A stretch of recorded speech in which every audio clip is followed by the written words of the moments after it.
Hello everybody, this is Fernando for the all-new Urban Legends video. Alright, let's go ahead and let's do another entry here. This one yet again based on one of your newer suggestions. This one actually having to do with a location that when I was reading the information, it was just so fascinating. I just had to share it here, which is again one of the main reasons why I love this channel is because I'm able to discover all this great stuff and then I'm able to share it with everyone here at the same time. Plus, there may be a loose connection to one of my favorite videos ever, the Hoodoo Folk or the Hidden People, which I've talked about in the past. I'll include the link below. It's definitely one of my favorite videos I've ever done, and you'll see why, and I'll talk about that more here in a minute. But check out the link if you haven't had a chance, and then that way you'll be able to see how it relates to this afterward. But yes, this is a location that apparently is found in Middlebury, Connecticut. When I was reading this info, it made me so want to go see this. So those of you that are there in the Connecticut area, you're pretty lucky. You'll have a chance to see this, which you're looking at now.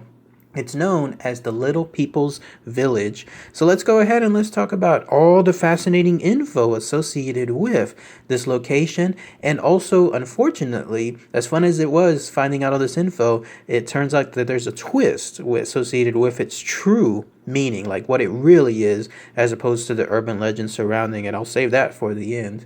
But yes, let's go ahead and let's talk about the Little People's Village. So what was or is this Little People's Village?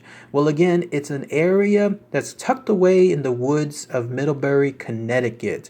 In fact, you're going to have to go pretty deep into the woods in order to find it. And part of its allure is the fact that it seems to be so remote, so isolated, so tucked away from everyone else that it seems like this is a mysterious spot that all of a sudden it's there. Like it's there to be discovered, and then you'll find out all the legends associated with it. But particularly what's fascinating about this location is there's a whole bunch of, or at least of whatever remains today, these crumbling, dull-sized houses. That's what makes it so intriguing. All these houses that are there, they're definitely not for regular folks. They're for tiny, tiny folks, imaginary folks, almost fairy or pixie-like folks that people immediately think of. And as to the very nature of how these houses were there, what they were doing there, like their purpose, who built them, and so on, for a good while, people started to create all these urban legends tied to them. Not only that, but there's also a regular house dubbed that the stone house, essentially, that people stated was like the main house of that location. So again, you have these little tiny doll-sized houses where apparently people started dreaming up of these pixie-like creatures that live there, and then you have the main stone house that is, I guess, overruling that tiny, tiny location. And then also there's this throne that people have tied a whole bunch of urban legends to as well, which we'll talk about more in a minute. But the whole thing just creates this fascinating allure. Like, I definitely want to go see this place, even though I know the secret of it now. And again, I'll review that here in a minute. Still, I want to go see this because part of the idea is imagining what if exactly it truly is what the urban legends state. So here's how it goes as far as all those legends. Apparently, sometime a century ago, an anonymous man and his wife lived right around that area. Apparently, they lived in that stone house, the one that I was mentioning earlier. And the way the story goes, everything was picture perfect until one eerie day, all of a sudden the wife started to hear these voices in her head. Apparently they were these pixie-like voices, and they were slowly but surely growing in size when it came to making her hear things, and then to the point of also making her command things as well. And so at first she started to handle it fine, but little by little, as the years passed, she started to grow more and more insane. Of course, her husband was noting this too, but I imagine that he was not able to do much as far as the surrounding circumstances. But as the years continued to pass, eventually, whatever these voices were, whoever they were tied to, demanded the wife to instruct the husband to build these tiny little homes for them.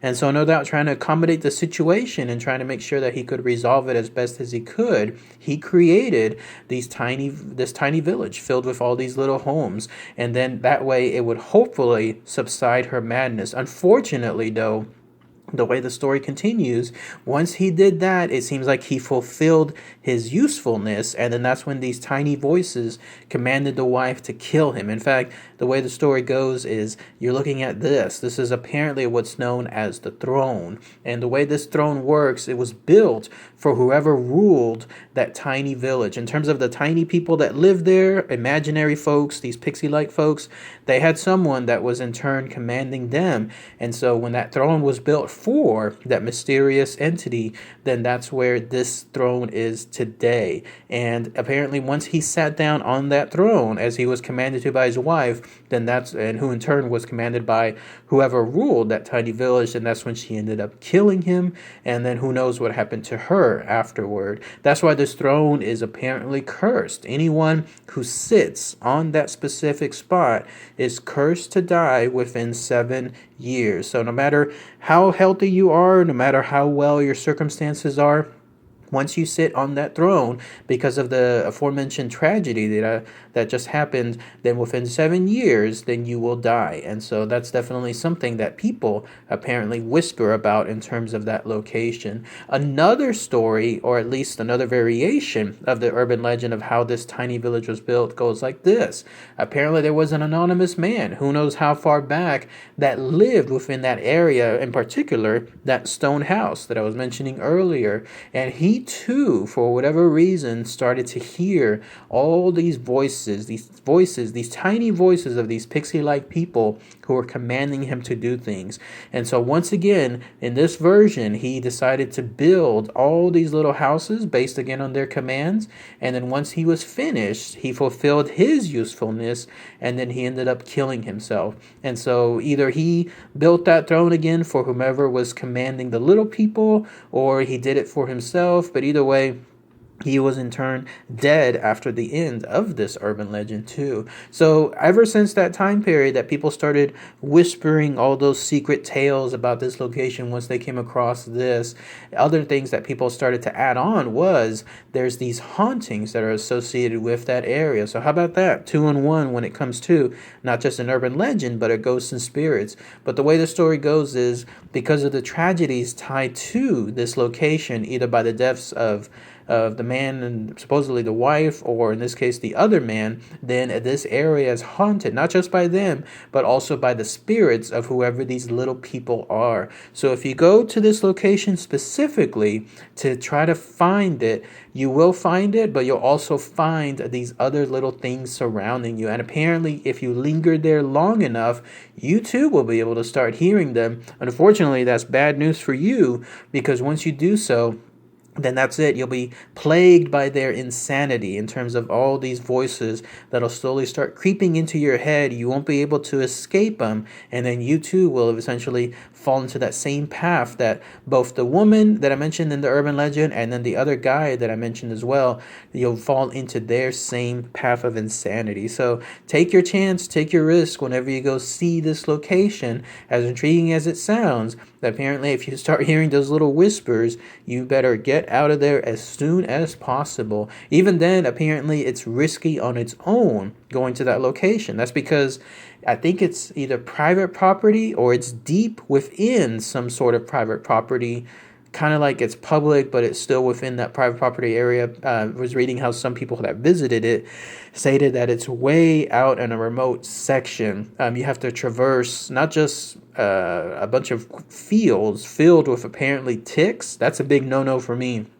Once I hear that word, I'm not going out there when it comes to this stuff. I need to make sure that these little bastards, these little ticks, don't stay on any kind of clothing, because once you get them into your house or anywhere else, it's such a bother to get them around, let alone the diseases that they carry. But also that you can find a chance of getting lost because of how deep it is within those woods. On top of that, too, there's no parking nearby, so you're going to have to park into some nearby establishments. I was reading that there's like this restaurant nearby, somewhat nearby, that people use, but they do so at their own risk, not from a ghostly or a little pixie ghost type standard, but more along the lines of you might get towed. So when that happens, then you come out and you realize your car is gone, and it's a whole other mess. But still, if you go through all that trouble, then you're able to find this location And then that's when you're able to just take pics away. Unfortunately, though, by now, with the lore and the legends associated with this location,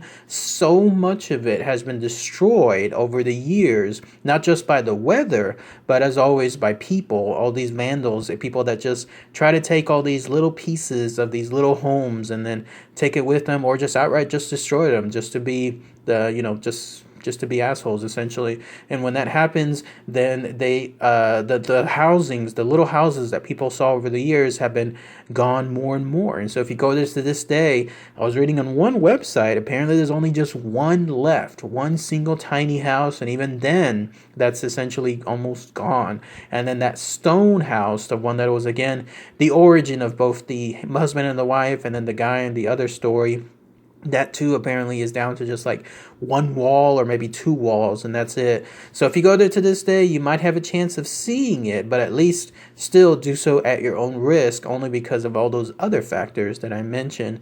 Now, as far as unfortunately popping people's expectations as far as this type of urban legend, here's the true story associated with it.